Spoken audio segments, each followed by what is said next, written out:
BM provides.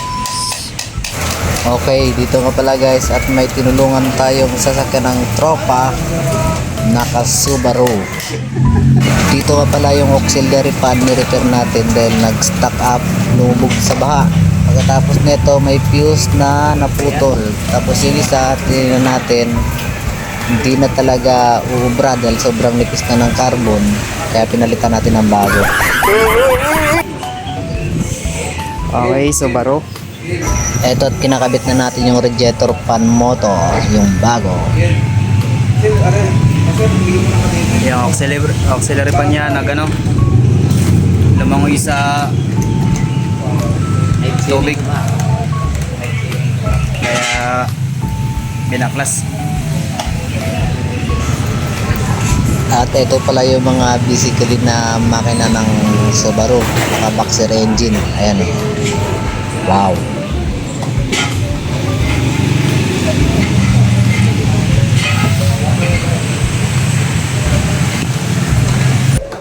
Ito at kinakabit na natin yung fan blade. Ayan. Ayan si Ken. Wow.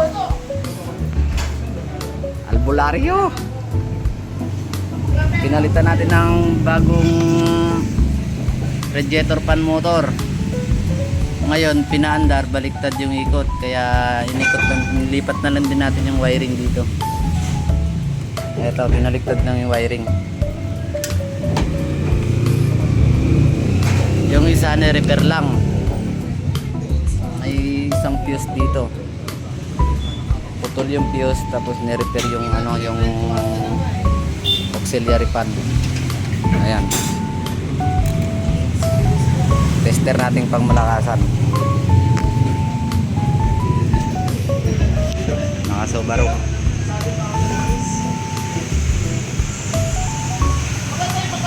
Okay na ba yan, Ken?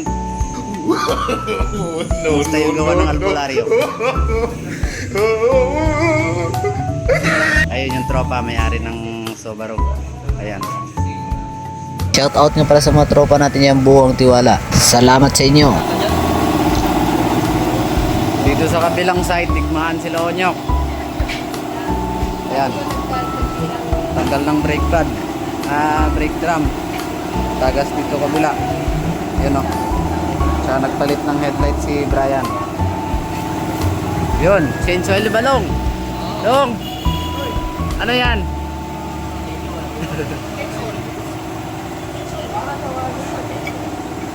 Onyok. Goryo, adjust yung gulong mamaya ah. Yun, track. Open brake.